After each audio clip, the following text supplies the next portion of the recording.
Everyone ఏంటా seeds అనుకుంటున్నారా? మీలో కొంతమంది గెస్ చేసి ఉంటారు కదా, సొరకాయ సీడ్. లాస్ట్ టైం మామూలుగా సాయిల్లో పెడితే మొలకలు రావడానికి 1 మంత్ టైం పట్టింది. ఈసారి అలా కాకుండా last time mango seeds napkin method try చేశాను కదా, అదే ట్రై చేద్దాము. అందులో సక్సెస్ అయ్యాను కదా, ఇప్పుడు కూడా అదే మెథడ్ ట్రై చేద్దామని డిసైడ్ అయ్యాను. సో ముందైతే సొరకాయ సీడ్స్ ని వాటర్ లో నానబెట్టాను ముందు రోజంతా. నెక్స్ట్ డే వాటిని తీసి కొంచెం స్పెల్ అయిన తర్వాత మనము ముందు కట్ చేసుకోవాలి. కొంచెం కట్ చేసుకుంటే తొందరగా స్ప్రౌట్స్ వస్తాయి. సొరకాయ సీడ్స్ అన్నింటిని తీసుకొని నాప్కిన్ లో వేసాను. ఆ తర్వాత వాటర్ స్ప్రే చేసుకోవాలి, ఎందుకంటే కొంచెం మాయిస్ట్ గా ఉండాలి కాబట్టి, డ్రై అవ్వకూడదు. తర్వాత జిప్ లాక్ లో వేసేసి దాన్ని ఒక వార్మ్ ప్లేస్ లో పెట్టాను. 3 days లో సీడ్స్ స్వెల్ అయిపోయి ఆ తర్వాత చిన్నగా క్రాక్ రావడం స్టార్ట్ అయిపోయింది. ఆ తర్వాత స్ప్రౌటింగ్ స్టార్ట్ అయిపోయింది. 5th day కల్లా స్ప్రౌట్ అనేది రావడం స్టార్ట్ అయిపోయింది. మీరే చూస్తున్నారు కదా వీడియోలో, స్ప్రౌట్ వచ్చేసింది.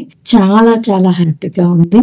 ఎందుకంటే ఆల్మోస్ట్ పెట్టిన ఒక 10-15 సీడ్స్ లో ఒక 9 సీడ్స్ ఏమో ఇలా స్ప్రౌట్స్ లాగా వచ్చేసినాయి. ఆ తర్వాత చిన్నగా మొలక రావడం స్టార్ట్ అయ్యింది. ఎవ్రీడే మనం కొంచెం వాటర్ స్ప్రే చేస్తే సరిపోతుంది, అంతే. ఆ పెద్దగా మనము కష్టపడాల్సిన అవసరం కూడా లేదు. సాయిల్లో పెట్టి 1 month వెయిట్ చేస్తే గానీ మొలకలు రాలేదు లాస్ట్ టైం. ఈసారి 10 days లోనే మొలకలు వచ్చాయి. ఆ తర్వాత వాటిని సాయిల్లో పెట్టేశాను. సాయిల్లో పెట్టేటప్పుడు మాత్రం చాలా కేర్ఫుల్ గా పెట్టాలి, ఎందుకంటే రూట్స్ చాలా చిన్నగా ఉంటాయి కదా, వాటికి డ్యామేజ్ అవ్వకుండా మనం మట్టిలో పెట్టేసుకుంటే సరిపోతుంది. ఆ తర్వాత తీసుకెళ్లి దాన్ని బయట పెట్టేశాను. ఇంకా మంచిగా మొలక రావడం స్టార్ట్ అయిపోయింది. చూడండి, లీవ్స్ కూడా ఎంత భలే వచ్చాయి కదా. మీరు కూడా ట్రై చేసి చూడండి. పేషెన్స్ తో హార్ట్ఫుల్ గా పెట్టే ప్రతి సీడ్ మొలకొస్తుంది. ఇది నేను ప్రాక్టికల్ గా చేసి చూసాను కాబట్టి మీకు చెప్తున్నాను.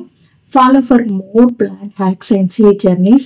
ఇంకా చాలా సింపుల్ హ్యాక్స్ ఉన్నాయి. నెక్స్ట్ టైం ఏం ప్లాంట్ సీడ్స్ ట్రై చేద్దామో చెప్పండి. అలాగే మీ సీడ్ జర్నీ, మీరు ప్లాంట్స్ ఎలా ట్రై చేస్తారు పెట్టడానికి, అవి కూడా షేర్ చేయండి. నాకు కూడా హెల్ప్ అవుతాయి, నేను మళ్ళీ ఇంకా వేరే నెక్స్ట్ ప్లాంట్స్ పెట్టడానికి.